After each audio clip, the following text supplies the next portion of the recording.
Tengan muy buenos días. Estamos ya finalizando esta serie de las 3 cartas de Juan, hermanos míos. Así que le invito a abrir su Biblia en la tercera carta de Juan. Estaremos en esta mañana concentrándonos solo en el versículo 15. Sin embargo, vamos a leer toda la carta para recordar el contexto de la misma. Dice así la bendita palabra del Señor. El anciano Gayo, el amado, a quien amo en la verdad. Amado, yo deseo que tú seas prosperado en todas las cosas y que tengas salud, así como prospera tu alma.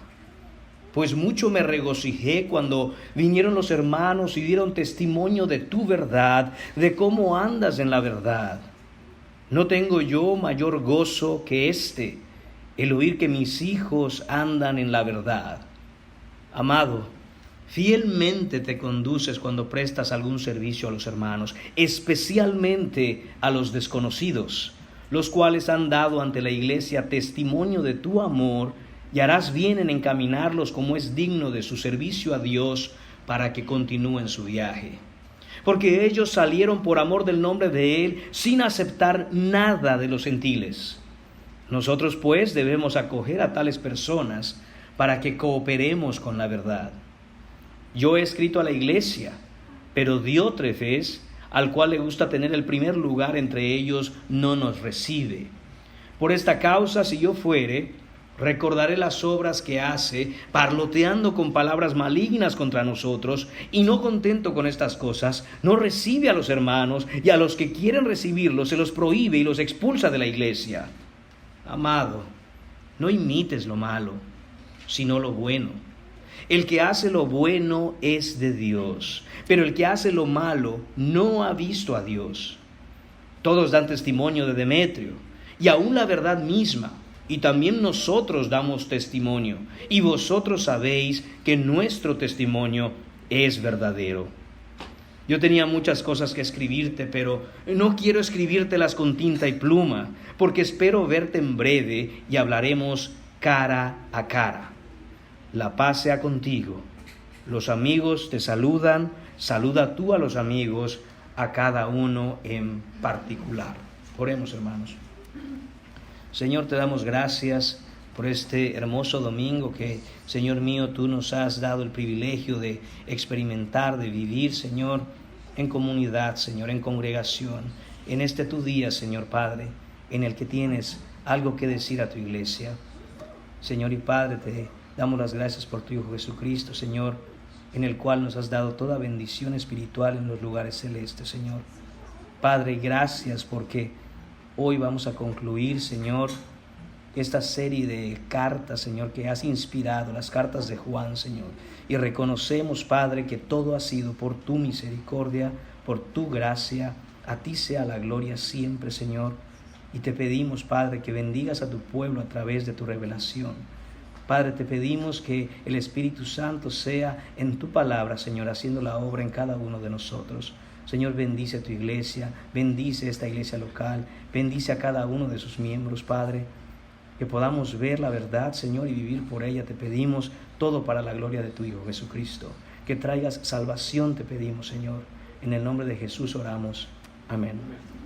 Pueden tomar asiento, amados hermanos.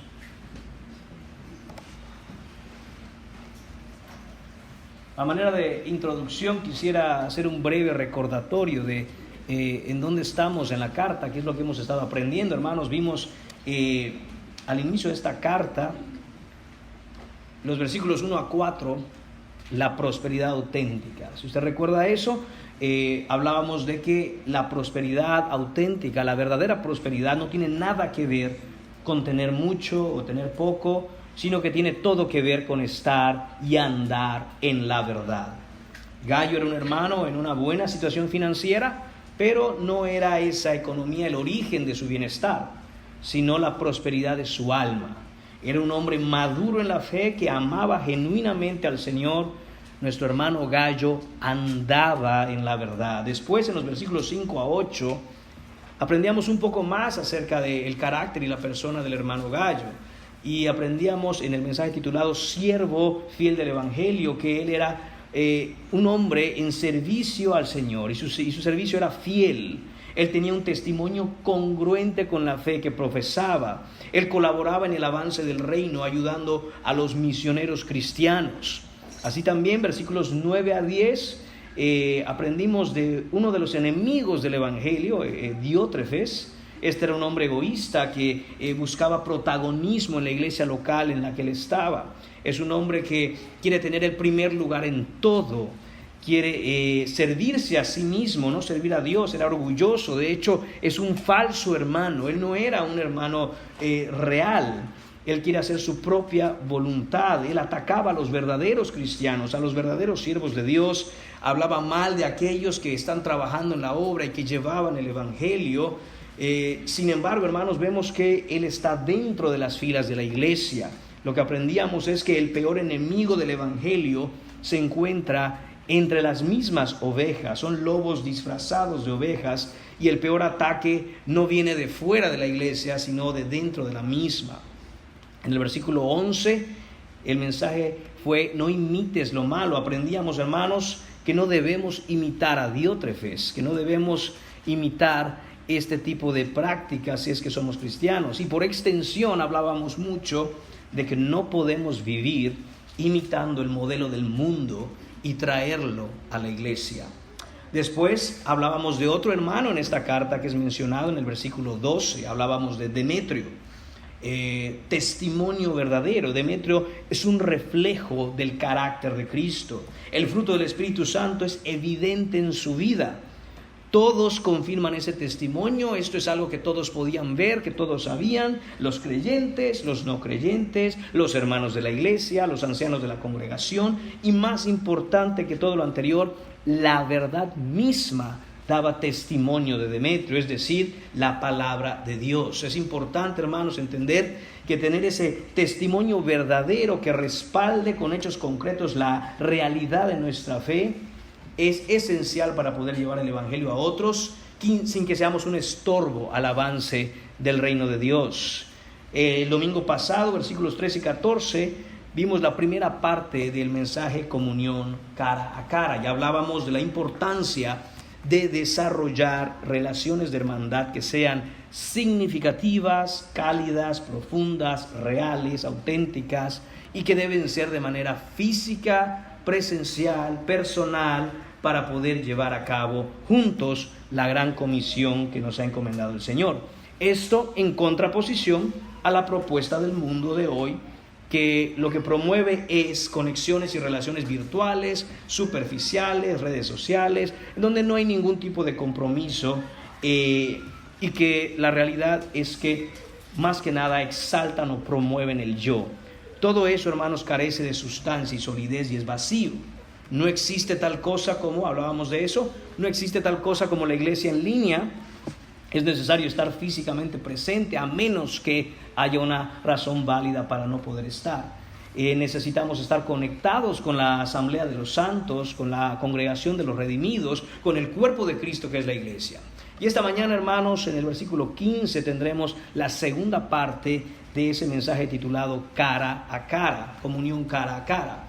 Y aprenderemos, hermanos, básicamente dos beneficios de parte de Dios que da a su pueblo, que Él otorga a su pueblo, a través precisamente de esa comunión cara a cara que es necesaria para impulsarnos a llevar el evangelio al mundo. Tendremos, hermanos, dos puntos y mayor preámbulos. El punto número 1 será paz genuina. El punto número 2 será aliento verdadero. Así que, hermanos, entremos al texto de esta mañana. El versículo 15 nos dice: la paz sea contigo, los amigos te saludan, saluda tú a los amigos, cada uno en particular. Entonces, vamos a ver en esta primera frase del versículo 15, paz genuina. Dice: la paz sea contigo. Es lo que escribe Juan al hermano Gallo. Entonces, hermanos, lo que vemos aquí es que este es el saludo y despedida habitual del cristiano, modelado en las cartas del Nuevo Testamento por los apóstoles. Esto es, hermanos míos, el saludo que Juan y particularmente Pablo usaba constantemente. Vemos en Romanos capítulo 1 versículo 7 que Pablo escribe: gracia y paz a vosotros, de Dios nuestro Padre y del Señor Jesucristo. Esta es, hermanos, la manera en la que el Espíritu Santo inspiró la forma en que se saludan y despiden los cristianos. No es al azar, hermanos. No es al azar ni es coincidencia que constantemente en las cartas del Nuevo Testamento veamos este saludo y esta despedida. Encontramos esta expresión y sus variantes en 1 de Corintios, 2 de Corintios, Gálatas, Efesios, Filipenses, Colosenses, 1 de Tesalonicenses, 2 de Tesalonicenses. Constantemente esa era la manera en que saludaban y se despedían los hermanos. Gracia y paz es el saludo y la despedida del cristiano por excelencia en la historia de la iglesia. Juan está usando la expresión corta en esta carta. Dice, la paz sea contigo. Pero él ya ha usado en la segunda de sus cartas la versión extendida, en donde en el primer capítulo, en el versículo 3, leemos, sea con vosotros gracia, misericordia y paz de Dios Padre y del Señor Jesucristo, Hijo del Padre, en verdad y en amor. Y hermanos, necesitamos tomar un tiempo para profundizar en qué significa la palabra paz. ¿Por qué el Espíritu Santo inspiró que sea un componente esencial en las cartas del Nuevo Testamento cada que un cristiano empezaba a escribir y saludaba a los demás hermanos o cuando se despedía? Debemos entender mejor qué es lo que significa la palabra paz desde la palabra de Dios y no según los rudimentos del mundo. Recordemos que el Señor mismo, el Señor Jesucristo, nos enseñó en Juan capítulo 14, versículo 27, la paz os dejo, mi paz os doy. Y agrega, yo no os la doy como el mundo la da. No se turbe vuestro corazón, ni tengan miedo. Hermanos, vemos claramente que Jesús quiere que los discípulos entiendan la distinción que hay entre esa paz que el mundo quiere, promueve y busca y la paz que Él da. Por eso hace ese énfasis Jesús. Dice, pero no se confundan, yo no se las doy como el mundo se las da. Y agrega además, no se turbe vuestro corazón, ni tengan miedo. Eso presupone el hecho, hermanos, de que mientras que la paz que el mundo promueve quizá presente un escenario en donde no hay ningún problema, en donde todo va bien, entre comillas, Jesús dice, no es así como yo les doy la paz. Por lo tanto, no se turbe vuestro corazón. Habrán aflicciones, habrán problemas, habrán dificultades y obstáculos, pero Jesús dice, pero no se turbe vuestro corazón. Hay una paz que es diferente a la paz que el mundo habla. Es diferente a la paz que hemos entendido desde nuestra mente secular, que quizá, hermanos míos, hemos agarrado del mundo. De hecho, en Mateo capítulo 10, versículo 34-36, leemos lo siguiente. Jesús dice, no penséis que he venido para traer paz a la tierra. ¿Escuchó eso, hermano? Jesús enseñando a sus discípulos y les dice de nuevo, no se confundan. No penséis que he venido para traer paz a la tierra. No he venido para traer paz, sino espada. Porque he venido para poner en disensión al hombre contra su padre, a la hija contra su madre y a la nuera contra su suegra. Y los enemigos del hombre serán los de su casa. Hermanos, esto parecería contradictorio, pudiera sonar contradictorio, pero no lo es. Y no lo es por la aclaración que Jesús hace en el versículo 27 de Juan 14 que acabamos de leer. Yo no os la doy. Esa paz, yo no os la doy como el mundo la da. Hay una diferencia esencial, hay una diferencia sustancial entre la paz que Dios da y la paz que el mundo ofrece. Así que, hermanos, para entender mejor esta paz de la que Jesús está hablando, esta paz que nos viene de Dios, el cristiano debe ir a la Escritura y entonces debemos nosotros entender como Juan entendía, como los apóstoles entendían, como los hermanos cristianos entendían, como el pueblo de Dios ha entendido a lo largo de la Escritura, ¿a qué se refiere la palabra paz entonces? Para eso, acompáñeme a Números capítulo 6, versículos 22 a 27. Ahí vemos lo que se conoce como la bendición arónica. Y dice, Jehová habló a Moisés diciendo, habla a Aarón y a sus hijos y diles, así bendeciréis a los hijos de Israel. Hermanos, esto no es una sugerencia. Esto no es si le parece, si le gusta. Dios manda directamente a través de Moisés que le diga a Aarón: esta es la manera en que Dios dice se ha de bendecir al pueblo de Dios. Y a partir del versículo 24 leemos: Jehová te bendiga y te guarde. Jehová haga resplandecer su rostro sobre ti y tenga de ti misericordia. Jehová alce sobre ti su rostro y ponga en ti paz. Y pondrán mi nombre sobre los hijos de Israel y yo los bendeciré. Hermanos, si rastreamos esta idea del saludo que hay en las cartas del Nuevo Testamento por toda la Escritura, lo que vamos a encontrar es que de aquí surge la manera en que los hijos de Dios deben saludarse y deben despedirse. En el Nuevo Testamento, la inspiración divina condensa todo esto de los versículos 24 a 27 de Números 6 en gracia y paz, y sus variantes que también escriben los apóstoles en sus cartas. Pero ahora, ¿qué significa esto? Hermanos, no podemos simplemente repetir porque hemos escuchado sin entendimiento. A veces, hermanos, escuchamos algo y decimos amén. Usted entendió de lo que se está hablando. De hecho, usted entiende qué significa amén cuando usted dice amén. No nada más porque amén se dice entre cristianos, ¿no? Sí, pero ¿qué significa? Aleluya. ¿Qué significa aleluya? ¿Qué significa? ¿Qué quiere decir? Hay que saber, hermanos. Hosana al hijo de David. ¿Qué significa Hosana? Entonces, hermanos, de la misma manera no podemos simplemente repetir por repetir. ¿Qué quiere decir cuando un cristiano dice gracia y paz, o paz sea contigo? ¿A qué paz se refiere? Bueno, vamos brevemente a ir sobre estos versículos, hermanos. Jehová te bendiga. Empieza el versículo 24 de número 6. Quiere decir que el Señor te favorezca. Quiere decir que el Señor te conceda gracia, ese regalo inmerecido, que el Señor te otorgue la plenitud y abundancia de su dádiva. ¿Qué dádiva es esta? ¿Qué regalo es este, hermanos? Es que seas acepto delante de Dios en Cristo Jesús. Es que seas salvo. En el idioma original, esta palabra bendecir conlleva la idea de que la mano del Señor, la diestra de su poder, te alcance ahí donde estés, desde el cielo, y te salve.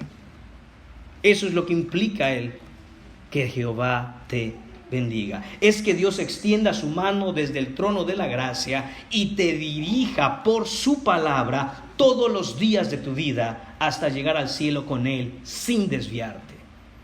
Eso es ser bendecido por Dios. Eso es que el Señor te bendiga. Además dice, y te guarde. Esto es que te proteja, que te cuide, que los ojos del Señor estén sobre ti y que ponga una cerca, un vallado alrededor de ti, así como lo tenía con Job. Es que la mano invisible de Dios sea un escudo contra el mal, contra el pecado, contra la tentación, contra el maligno.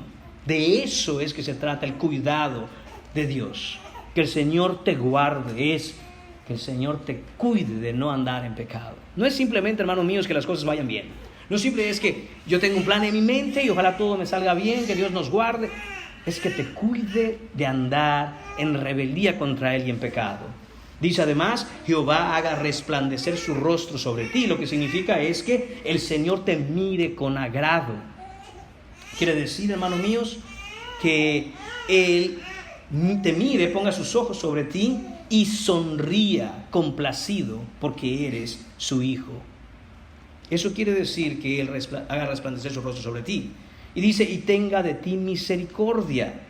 Que el Señor, hermanos míos, no te trate de acuerdo con lo que te mereces a causa de tus transgresiones, sino que te perdone tus pecados a pesar de estar en rebeldía contra su ley, que cambie tu corazón. Esto es lo que vemos en Salmos capítulo 32, 1 y 2, donde dice, bienaventurado o bendecido aquel cuya transgresión ha sido perdonada y cubierta su pecado.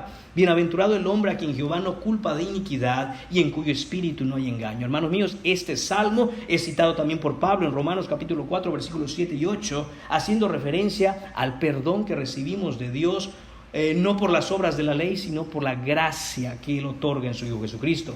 Esa es la misericordia de Dios. Y en el versículo 26 dice, y ponga en ti paz. Hermanos, aquí está la palabra, en la que nos estamos enfocando, que hemos traído desde nuestra tercera carta de Juan en el versículo 15. ¿Qué es esto de paz? Todo lo anterior que hemos hablado con respecto a esa bendición arónica de los versículos 24 en adelante, hermanos míos, es un incremento gradual, un enlistado de bendición sobre bendición que va aumentando desde la base abajo hasta la cumbre en la cima de la montaña. ¿Y qué encontramos en el pináculo más alto de esa bendición? La paz. Es la corona de la bendición que Dios derrama sobre alguien. Paz. Encuentra la paz. ¿Y qué es lo que dice ahí entonces, hermanos míos? Es el significado de estar completo. Es la palabra shalom en hebreo. Esa palabra shalom significa plenitud, integridad, saciedad, totalidad. Estar completo. Eso significa la palabra paz. Lo que quiere decir, hermanos, que no se está completo fuera de Cristo. Lo que quiere decir, hermanos, que no se puede experimentar la plenitud, la saciedad, el estar satisfecho si estamos fuera de Cristo. Fuimos creados para estar en comunión con el Creador, es parte de nuestra esencia, es parte de nuestra naturaleza, y sin esa comunión estamos incompletos. Si tú estás aquí sentado en esta mañana y tú no has tenido una experiencia personal con Cristo Jesús para salvación, en donde has puesto tu fe en Él, te has arrepentido de tus pecados y has confiado en Él para salvación, estás incompleto. Algo te hace falta. Son como las muchas piezas de un rompecabezas que por mucho que armes, te hace falta una. No está completo. Quien no tiene a Dios siempre está en necesidad de esa paz que no puede obtener. Y la busca, y la busca, y la busca sin encontrarla nunca. Siempre se está buscando algo, siempre hay algo que hace falta. Y aun cuando consigue alcanzar aquello que se busca, no encuentra lo que necesita y tiene que seguir buscando. Está condenada la persona sin Cristo a la búsqueda perpetua de aquello que le hace falta, sin poder hallar jamás aquello que ha de saciarlos, aquello para lo que fueron hechos, estar en comunión con Dios. Quien no tiene a Dios tampoco puede tener paz. Es imposible, no sabe lo que es la paz. No hay paz para los impíos, dice mi Dios. Isaías capítulo 57, versículo 21. Y cuando decimos paz, de nuevo, hermanos, empecemos a entender a lo que se refiere la Biblia con paz. No es que hay condiciones y circunstancias alrededor mío en donde no hay problemas y hay calma.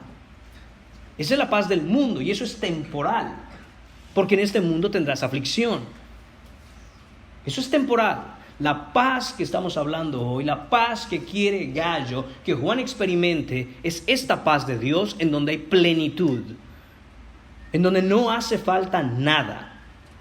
Los que no tienen a Cristo no tienen paz. Repito, no hay paz para los impíos, dice el Señor. Y aquellos que están sin Cristo seguirán eternamente incrementando su aflicción. Su necesidad será cada vez más profunda, incrementarán su vacío hasta la condenación, a menos que tengan un encuentro con Jesucristo, quien es el príncipe de paz. Solo Él puede dar eso, absolutamente nadie más. El Rey de gloria, el Rey de toda plenitud, es Cristo, y en el cual no hace falta nada. En Juan capítulo 4, versículos 13 y 14, la semana pasada, el domingo pasado, nuestro hermano que abría el servicio nos compartía esto. Jesús le dice a la mujer samaritana en el pozo: cualquiera que bebiere de esta agua volverá a tener sed, mas el que bebiere del agua que yo le daré no tendrá sed jamás, sino que el agua que yo le daré será en él una fuente de agua que salte para vida eterna. ¿Qué vemos aquí, hermanos? Dos cosas. Podemos buscar en el mundo la saciedad de esa sed que tenemos Y dice Jesucristo, volverás a tener sed. Nada puede saciar esa sed. Hay agua, sí, pero esa agua no sacia. Tendrás sed de nuevo. Pero, dice él, el que bebiere del agua que yo le daré, hermanos, el agua viva es Cristo.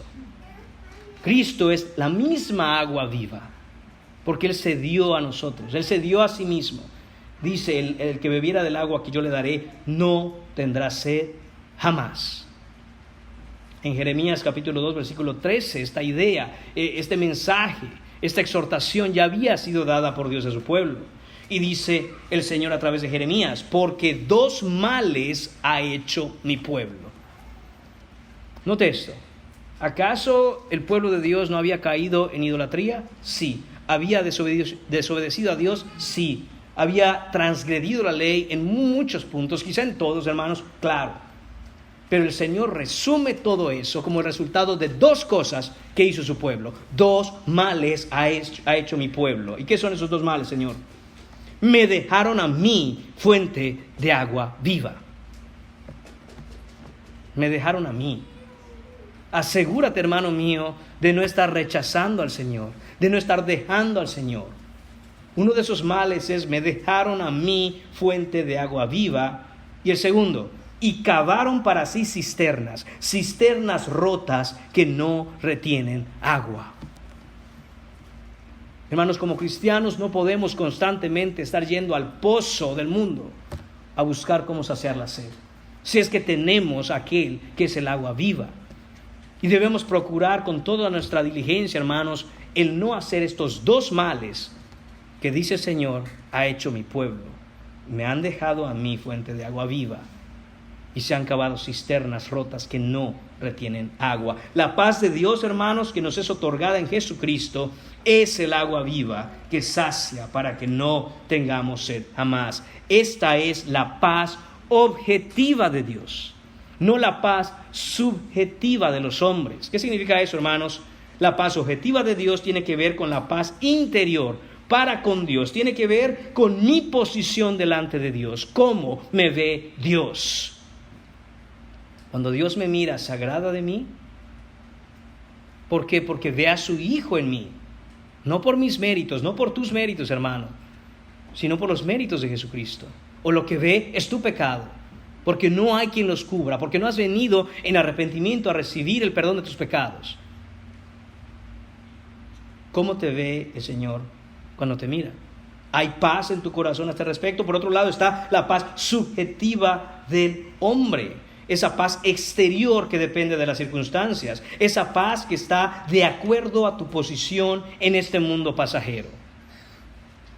¿Qué te hace falta? ¿Qué tienes? ¿Qué no tienes? ¿Qué problemas enfrentas? Todo está fuera de ti, alrededor tuyo, y muchas de esas cosas, hermano mío, hermana mía, no están bajo tu control. Entonces estás sin paz, porque la paz que buscas encontrarla, quieres hallar en cosas que son temporales y materiales y no son eternas. Ahora la pregunta es, ¿paz para qué? ¿Para qué es esta paz de la que Juan está en un sentido orando para que Gallo tenga? ¿Qué tiene que ver la paz con esta carta? Recuerde que esta carta tiene todo que ver con el avance del reino de Dios y la obra misionera. La iglesia, el avance del reino de Dios y la obra misionera. ¿Qué tiene que ver todo esto, hermanos? El deseo y oración de Juan para Gallo es que, a pesar de los problemas que él está experimentando a causa de los enemigos del evangelio, como Diótrefes, él no perdiera la mira, él no se desenfocara de la meta, que continuara esforzándose gozosamente en apoyar las misiones, en apoyar el avance del reino de Dios, hermanos, que él cobrara fuerza en la paz que Cristo da y que no sea engañado en buscar la falsa paz que propone el mundo. Ese es el objetivo de Juan aquí.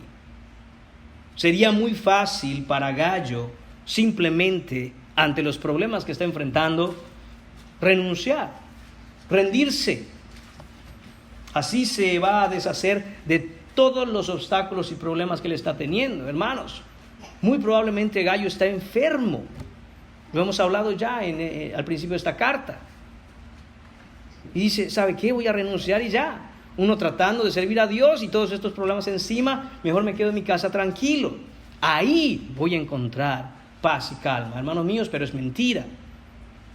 El mundo no le va a traer paz. Juan quiere que Gallo experimente la verdadera paz en medio de cualquier situación. La idea, hermanos, es que el anhelo de Juan es que la bendición de Dios sea manifiesta en la vida y persona de Gallo, en aquello que está haciendo en servicio a Dios. No que intercambie el servicio con todo lo que eso implica, que intercambie ese servicio a Dios por una aparente calma y tranquilidad que no le va a dar paz en última instancia. Juan quiere que la presencia misma del Señor cubriera la totalidad de la persona de Gallo para fortalecerlo en todo.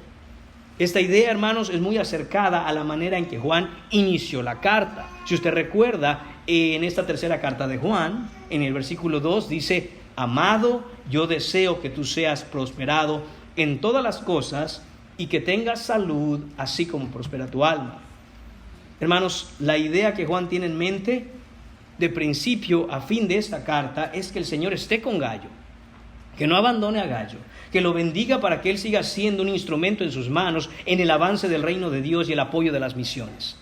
Esta es una manera en que se estructura una carta desde la cosmovisión judía, en donde la primera idea y la última idea son casi simétricas o paralelas, son casi iguales y forman como un marco que sostiene de todo lo que se está hablando. De ahí entendemos que todo lo que está experimentando Gallo y los problemas que está enfrentando, las dificultades y las aflicciones a causa de estar sirviendo al Señor, debe él enfocarse en mirar que Dios va a poner paz en su corazón, no importa las circunstancias. Todo está contenido en la expresión: la paz sea contigo, hermano Gallo. No es para que suene bonito, hermanos. Tiene un profundo significado inspirado por el Espíritu Santo. Es un deseo ardiente en el corazón de Juan. Es una oración que está haciendo Juan seguramente. Y le escribe: la paz sea contigo, hermano. Es un árbol completo, lleno de fruto, compactado en una pequeña semilla. Pregunto, hermanos, ¿tienen paz para con Dios?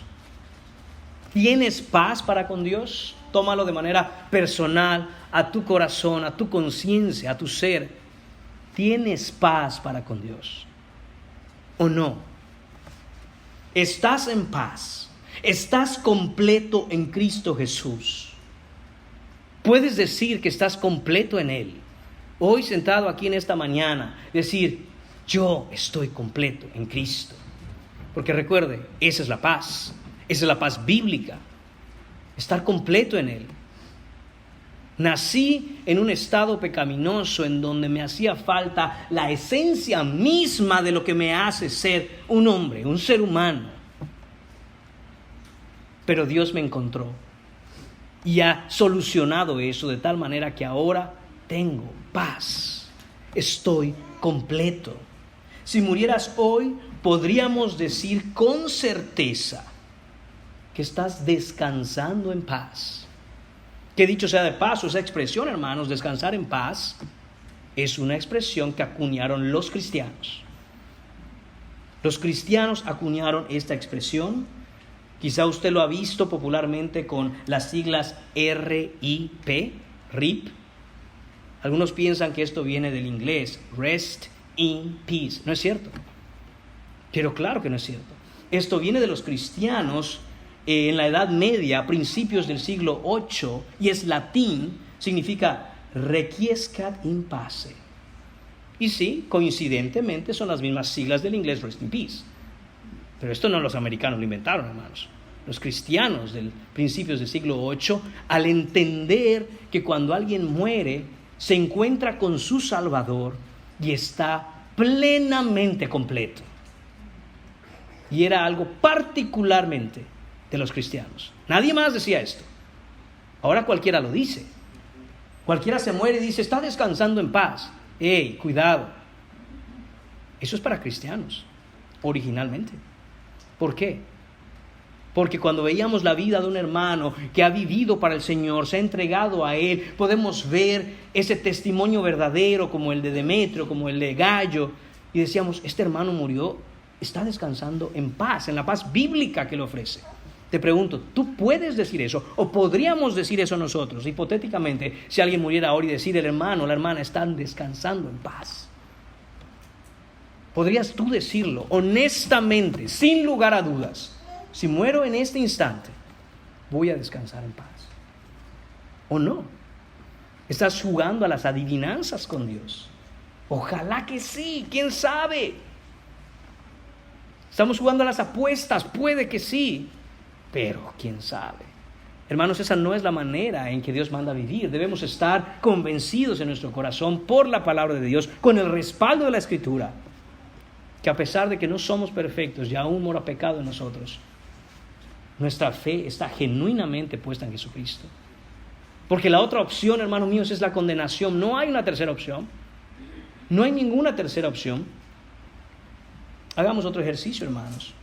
Si tuvieras que vivir el resto de los años que te quedan en este mundo exactamente igual y en la misma condición de tus circunstancias actuales, podrías decir con honestidad y en verdad, amén y amén, Señor, porque no necesito absolutamente nada más mientras tenga a mi Salvador, al Señor Jesucristo. En Él estoy completo, ya no tengo que estar buscando nada, nada me hace falta, porque me encontró el Señor cuando yo estaba perdido.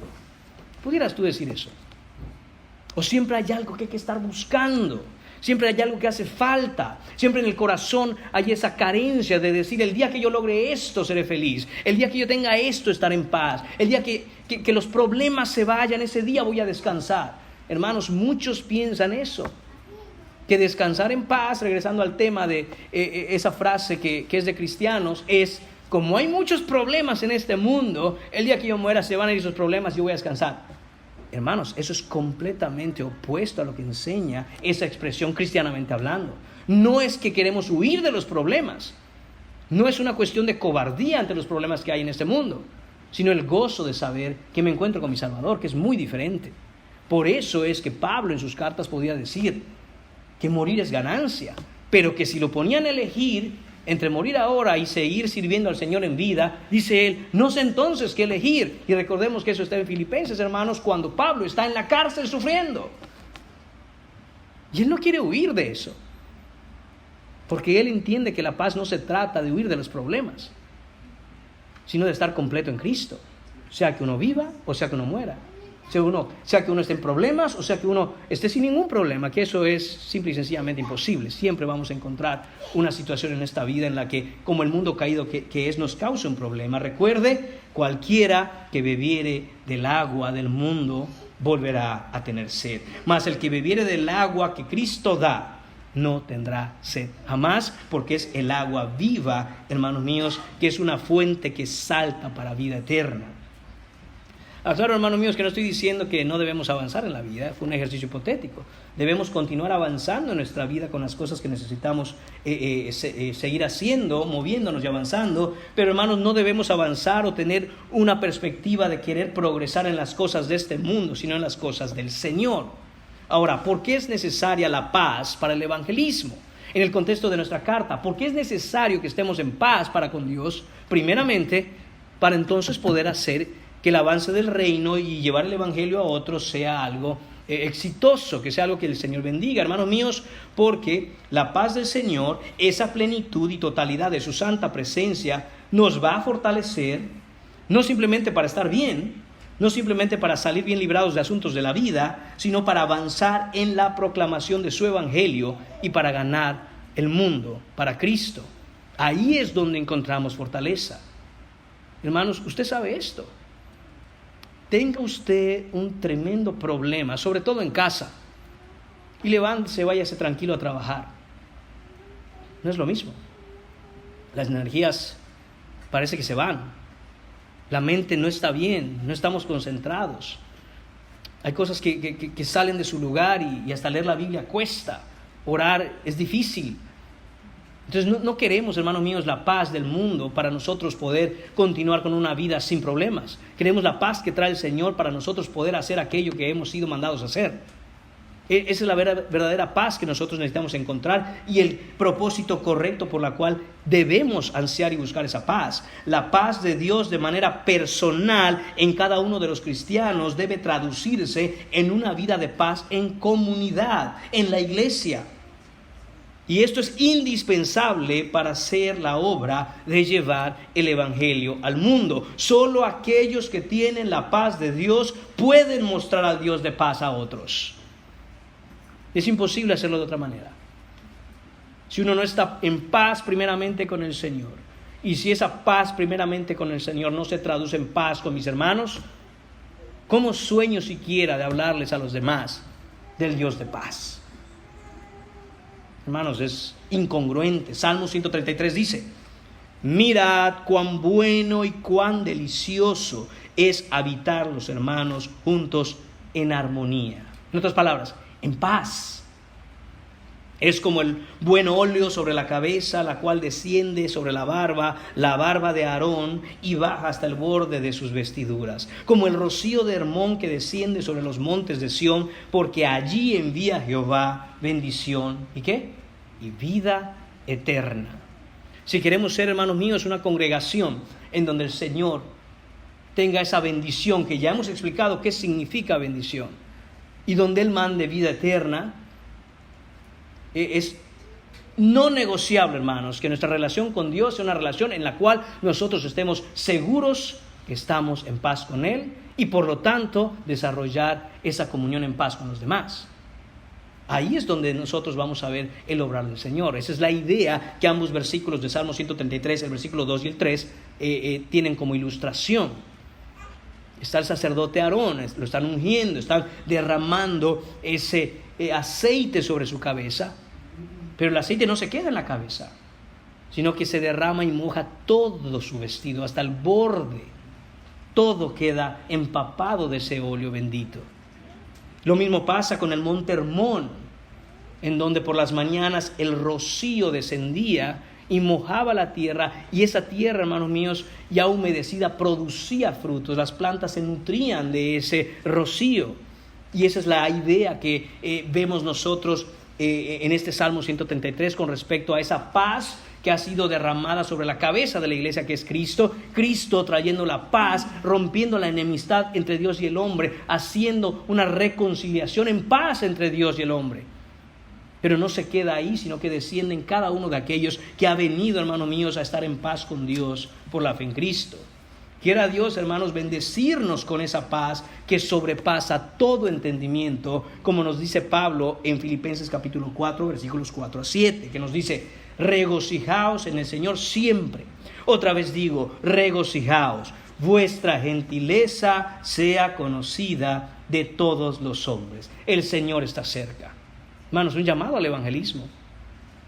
Pero ¿cómo vamos a ser gentiles, amables, educados, amorosos, mansos, llevando el evangelio a otros, si primeramente yo no estoy en paz con Dios y yo no estoy en paz con mis hermanos? Dice, versículo 6, por nada estéis afanosos, sino sean conocidas vuestras peticiones delante de Dios en toda oración y ruego, con acción de gracias. ¿Y qué dice el versículo 7? Y la paz de Dios, que sobrepasa todo entendimiento, guardará vuestros corazones y vuestros pensamientos en Cristo Jesús.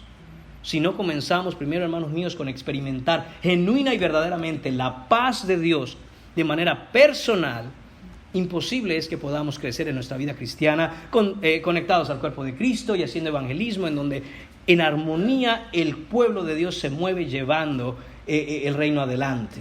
La paz de Dios, hermanos míos, en unidad es nuestro privilegio, pero también nuestra responsabilidad, y debe producir en nuestro corazón una urgencia para compartir esa paz y al Rey de paz con otros. Punto número 2 en esta mañana, hermanos, vamos a ver ahora aliento verdadero. Dice el versículo 15, la segunda parte: los amigos te saludan, saluda tú a los amigos, a cada uno en particular. ¿Qué quiere decir esto, hermanos? Dice, los amigos te saludan. Lo que quiere decir es que hay amigos de Gallo ahí donde se encuentra Juan. Estos amigos son hermanos en la fe, obviamente, están mandando saludos a Juan. Están mandando saludos a Gallo a través de Juan en la carta. Y sabemos que son hermanos en la fe, no solo por el contexto de la carta, hermanos, sino también porque la palabra utilizada literalmente en el original es la palabra filos, que también se puede traducir como amados. Es esa expresión que también ha estado usando Juan para referirse a Gallo, amado, amado. Aquí la varía un poco y usa el vocablo filos, que es un amor en otro sentido, en un amor de amistad. Por eso la traducción de Reina Valera es amigos. El punto es, hermanos, que no solo Juan conoce a Gallo, sino que otros hermanos tienen una relación de afecto y hermandad muy cercana con Gallo. Son sus amigos. No solo son sus hermanos, son sus amigos. Hay una distinción ahí, hermanos. Por la fe, todo aquel que ha venido a Cristo es hermano nuestro. Si nosotros somos cristianos por la fe, todo aquel que por la fe ha venido a Cristo es nuestro hermano. Y no importa dónde esté en el mundo. Si alguien se ha arrepentido de sus pecados y ha puesto su fe en Jesucristo para ser su Señor y Salvador, aunque esté en la gran China, es nuestro hermano. Y cuando le conocemos y nos identificamos como hermanos, y cuando nos damos cuenta que profesamos al mismo Señor, la misma fe, el mismo bautismo, ¿qué hacemos? Enseguida conectamos con esa persona aunque nunca la hayamos visto. Eso es verdad, hermanos. Sin embargo, aunque eso es verdad, a un hermano en la fe que está en el otro lado del mundo, en China, no puedo llamarlo mi amigo. Es mi hermano en la fe. Amén. Y lo amo como hermano en la fe, por supuesto. Es mi amigo. Yo no conozco al hermano. No lo conozco. Mientras sea cristiano, mi hermano es. Pero amigo implica muchas otras más cosas. Hermanos míos, vemos que estos hermanos aman entrañablemente a Gallo. Tienen una relación de amistad y compañerismo íntima. Dice Juan, saluda tú a los amigos, a cada uno en particular. También esto nos muestra que esas relaciones cercanas de afecto genuino y compañerismo entre hermanos son recíprocas. Es decir, también en la iglesia local donde Gallo hay hermanos en la fe que conocen a Juan y a quienes están con él.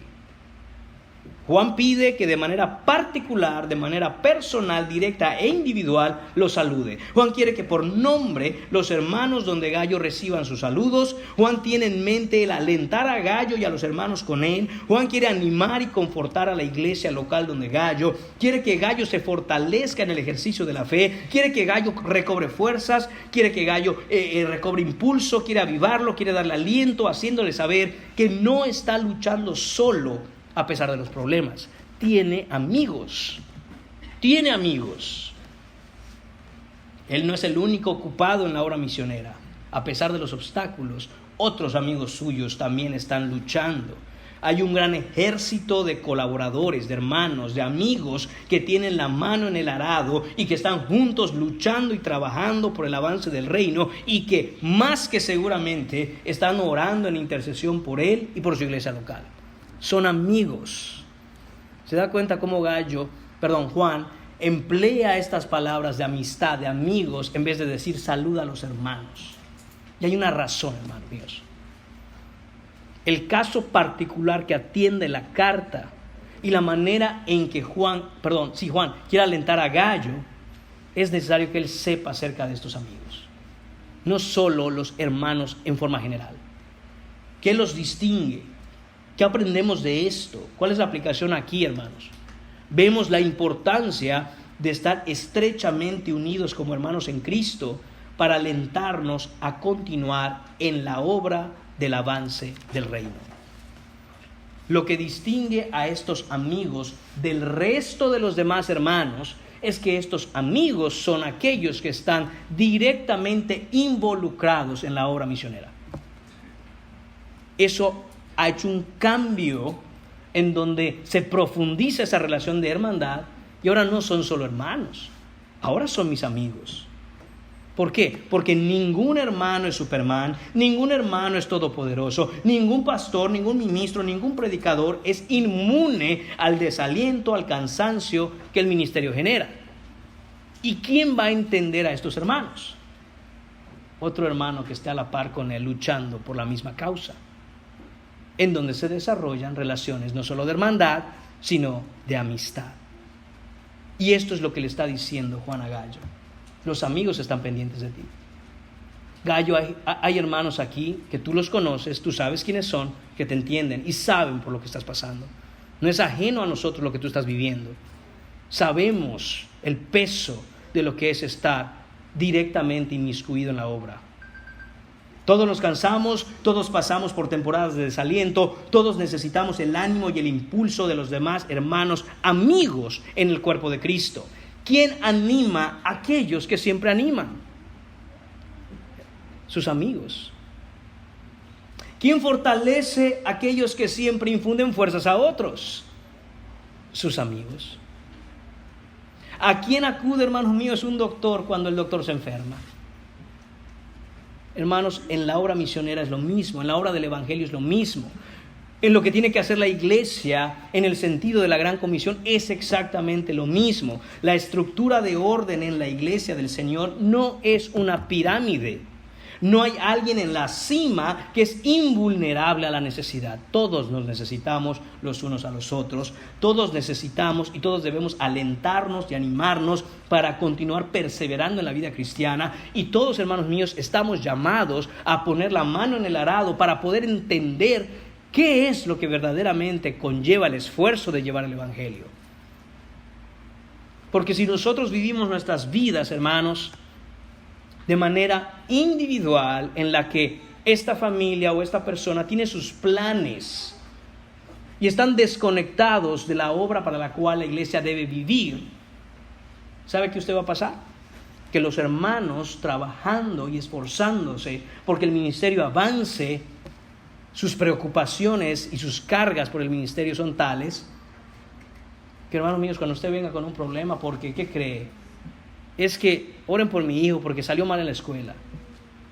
Uno dice, sí, entiendo, pero hay cosas más prioritarias que requieren atención inmediata porque tienen implicaciones eternas y trascendentales. Hombre, disciplina a tu hijo, es lo que tienes que hacer. No es algo en donde cuando vemos las prioridades que la iglesia debe llevar a cabo, esa sea la número uno. Y hermanos, a veces pecamos de egoístas en eso. Es que yo tengo mi vida y mis planes, y como en mi vida y en mis planes las cosas no van como yo quiero, voy a traerlas a la iglesia a ver que me ayuden para que yo pueda seguir con mi vida más tranquilo. Y la obra del ministerio, y las almas que hay que ganar, y el avance del evangelio, y la predicación de su palabra, y la iglesia del Señor. Entonces, hermanos, esta es la diferencia entre quizá algunos hermanos que no conocen de primera mano lo que está sucediendo en ese esfuerzo y lo que está viviendo Gallo, pero otros sí, y son a esos a los que se refiere Juan, los amigos. Los amigos. Mire lo que dicen algunos versículos. Primera de Tesalonicenses capítulo 5 versículo 11. Animaos unos a otros y edificaos unos a otros. En esa misma carta de Tesalonicenses, pero ahora en el capítulo 5 versículo 14. Dice, os rogamos, hermanos, que alentéis a los de poco ánimo, que sostengáis a los débiles, que seáis pacientes para con todos. Mi pregunta es, este aliento que nos pide Pablo a través de la carta de Tesalonicenses, que los alentemos, que sostengamos a los débiles, que seamos pacientes. La pregunta es, ¿para qué? ¿Para qué alentarlos? Están desanimados. Ok, los vamos a animar. ¿Para producir qué? Ánimo. ¿Ánimo para hacer qué? ¿Para que sigas con tu vida normal? No es para eso. El contexto de Primera de Tesalonicenses, capítulo 5, y de hecho toda la carta, es la venida del Señor. Entonces, anímenlos para perseverar y poder seguir llevando el evangelio, porque el Señor está cerca. Ese es el punto que está haciendo Pablo ahí. En 2 de Corintios capítulo 1, versículos 3 y 4, dice, bendito sea el Dios y Padre de nuestro Señor Jesucristo, Padre de misericordias y Dios de toda consolación, el cual nos consuela en todas nuestras tribulaciones, para que podamos también nosotros consolar a los que están en cualquier tribulación por medio de la consolación con que nosotros somos consolados por Dios. Entonces vea cómo todo es en el contexto de las cosas del Señor. Necesitamos consuelo en el Señor. Romanos capítulo 12, versículo 10 dice: sean afectuosos unos con otros, con amor fraternal, con honra, dándose preferencia unos a otros. Romanos 15, 5 dice: el Dios de la paciencia y el consuelo les conceda tener el mismo sentir los unos para con nosotros conforme a Cristo Jesús. Recuerden, hermanos, nos alentamos y nos animamos a perseverar en la fe para hacer el trabajo que el Señor nos ha encargado de realizar, que es la obra del avance del reino de Dios en este mundo, y esa tarea se tiene que hacer unánimes juntos. Todos los que hemos venido en arrepentimiento y fe a crecer en el Señor Jesucristo somos hermanos. Pero repito, la profundidad de las relaciones entre hermanos se desarrollan de tal manera que algunos serán también, como leemos en esta carta, amigos. Es invariable. Usted puede hablar con diferentes pastores y cosas que suceden en sus congregaciones, aún de iglesias sanas, aún de ministerios que Dios ha bendecido grandemente. Y usted platica con ellos, y invariablemente hay esto: un grupo de personas, un grupo de hermanos, signo de interrogación al final, que se quejan y dicen: es que el pastor tiene sus favoritos, a mí ni me saluda. ¿No será más bien que lo que estamos viendo en esta carta puede explicarte la razón por qué se desarrollan algunas amistades entre hermanos que no se pueden desarrollar con otros porque no están con las manos en el arado sufriendo contigo las mismas cargas y las mismas dolencias y el mismo peso del ministerio que tú? ¿No crees que a lo mejor por ahí está la cosa? Y no es que sean favoritos unos sobre otros, es que, hermano, es innegable que si estamos en una guerra vas a estar más apegado y vas a confiar más y vas a desarrollar una amistad más profunda con aquel que te guarda las espaldas, porque los balazos son duros. Por pura lógica, hermanos. Pero de nuevo, no todos, pero es invariable que siempre en una iglesia hay alguien así. Siempre. Y la pregunta es: ¿y por qué no tú pones la mano en el arado? Y sufrimos juntos, hermanos. Y vas a ver cómo enseguida nos volvemos amigos. ¿Por qué? Porque es pesado. Porque es pesado, hermanos míos. Mire qué dice Proverbios capítulo 17. En todo tiempo ama el amigo, y es como un hermano en tiempo de angustia. Y Proverbios 18:24 dice: el hombre que tiene amigos ha de mostrarse amigo, y amigo hay más unido que un hermano. Más unido que un hermano. ¿Se da cuenta la distinción? ¿Cuál es la distinción entre hermano y amigo, bíblicamente hablando? Que está más unido todavía, más cercano. Vemos poquito de regreso al versículo 17. Fíjese cómo es que este amigo ama en todo tiempo, especialmente ¿en qué? En tiempo de angustia. ¿Qué es lo que hace que se desarrollen, hermanos míos, amistades particulares, como las vemos en la carta, entre hermanos en la misma congregación, en el mismo ministerio, en las mismas cosas del Señor, que se sufre juntos? ¿Usted quiere ser bíblicamente amigo de alguien en el ministerio? Sufra junto con él las cargas del ministerio. Y va a ver cómo se desarrolla una amistad fuerte, profunda, porque teniendo en mente, hermanos míos, el foco que nos ha, de la tarea que nos ha mandado hacer el Señor de llevar al ministerio, cuando otro mira lo mismo que tú y camina en el mismo camino que tú y sufre junto contigo y llora junto contigo y pasa esas cosas junto contigo, hombre, ahí es donde se da esa unión más cercana que lo hace amigo, no solo hermano. Los hermanos, como dije, son hermanos por la fe, gloria a Dios por todos nuestros hermanos. Pero, hermanos, la verdad es que pasar momentos en donde reímos, pasar momentos en donde comemos y chisteamos, pasar momentos alegres, eso con cualquier hermano es posible. Sí es hermano. Pero para dar ese paso más allá, entonces requiere que todo eso que es agradable y que son risas y que es gozo y amén, también lo experimentemos en el sufrimiento juntos. Y entonces, hermanos, se da esto. Note que dice Juan capítulo 15, versículos 10 a 15. Este es Jesús hablando y habla de los amigos. Dice: si guardareis mis mandamientos, permaneceréis en mi amor. Note esto: si guardareis mis mandamientos, permanecéis en mi amor. Dice: así como yo he guardado los mandamientos de mi Padre y permanezco en su amor. Si usted no está guardando los mandamientos de Cristo, usted no está permaneciendo en Cristo. Usted no está en Cristo. Punto. No hay más. Es claro. Dice: estas cosas os he hablado para que mi gozo esté en vosotros y vuestro gozo sea cumplido. Este es mi mandamiento, que os améis unos a otros como yo os he amado. 13. Nadie tiene mayor amor que este, que uno ponga su vida por sus amigos. Hermanos, eso implica sufrimiento. Eso implica sufrimiento. Vosotros, dice Jesús, sois mis amigos si hacéis lo que yo os digo. Nota el condicional, ¿verdad?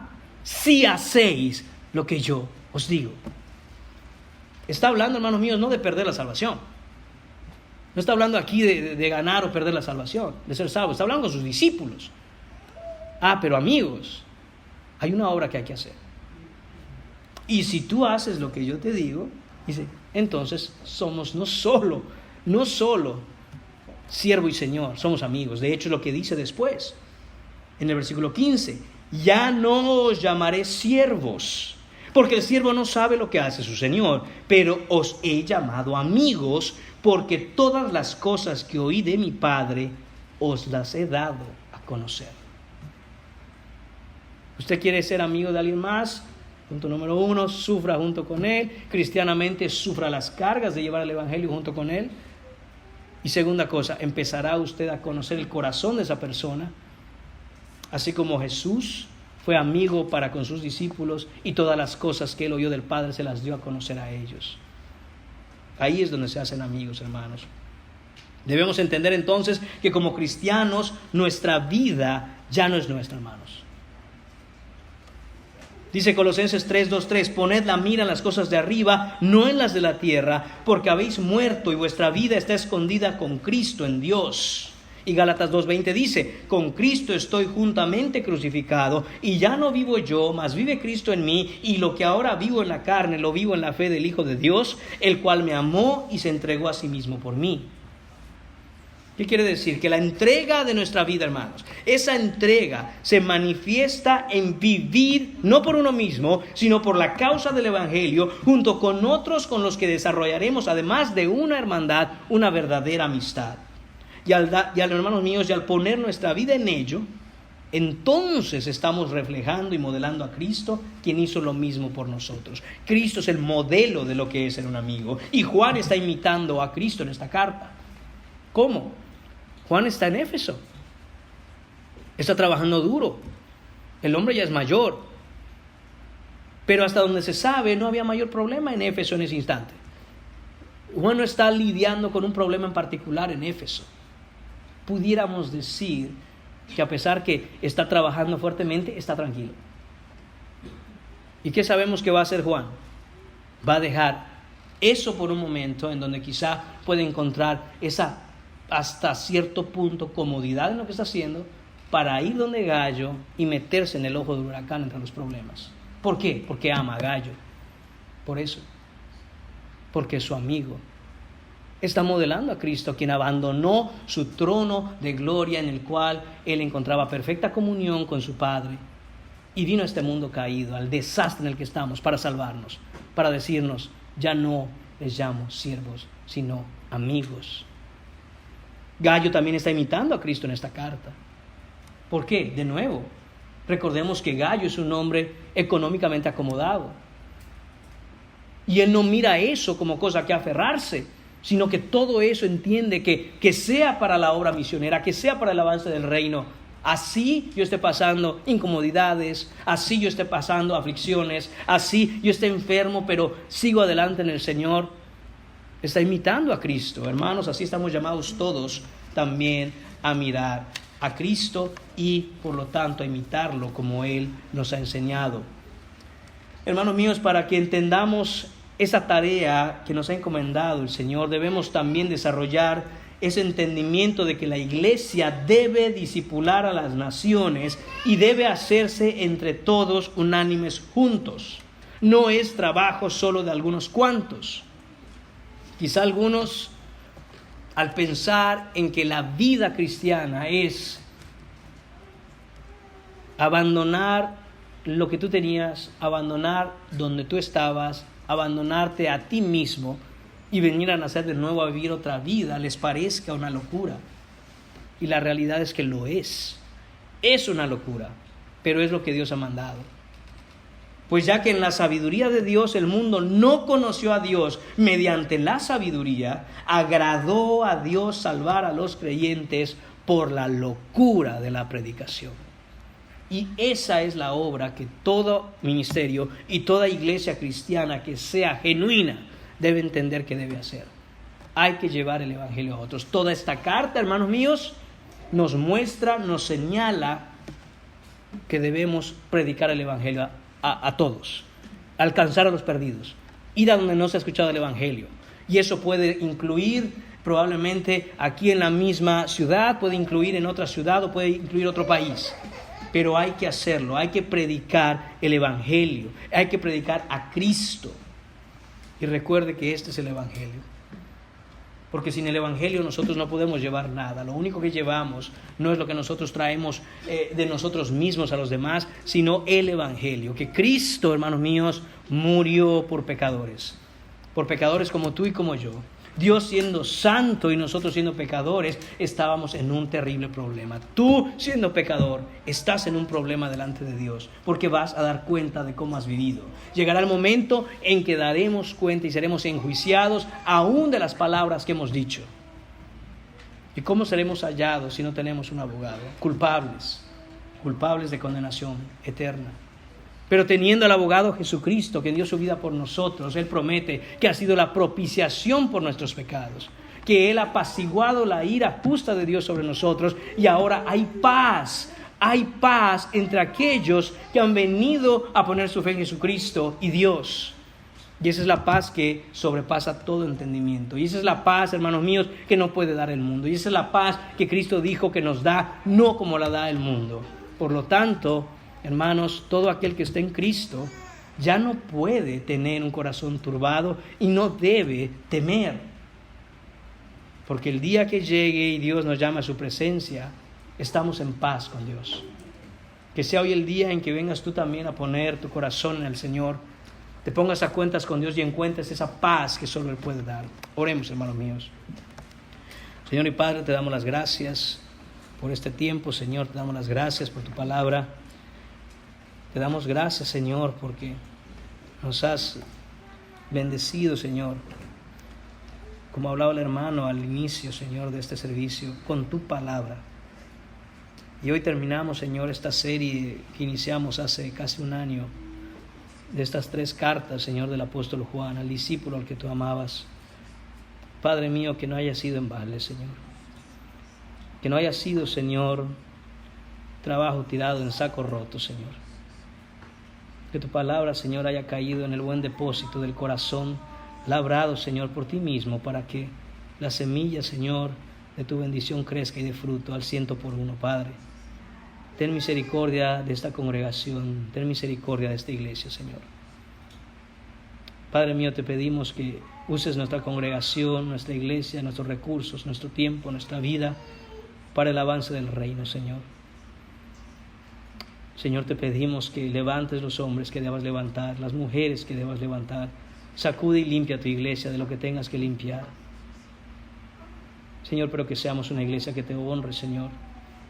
Que seamos una iglesia, Señor Padre, que pueda alcanzar al perdido, Señor, bíblicamente, de acuerdo a lo que tú has mandado. Que desarrollemos el carácter tanto personal como colectivo, Señor. En donde podamos, Señor mío, caminar como ese ejército que tú nos has mandado ser, en donde el cual, Señor, tú eres el gran capitán de la salvación. Que podamos tener armonía, Señor Padre, y paz los unos para con los otros en esta congregación, Señor, porque ahí es donde tú envías bendición y vida eterna. Te lo pedimos todo, Señor, en el nombre precioso de tu Hijo Jesús. Amén.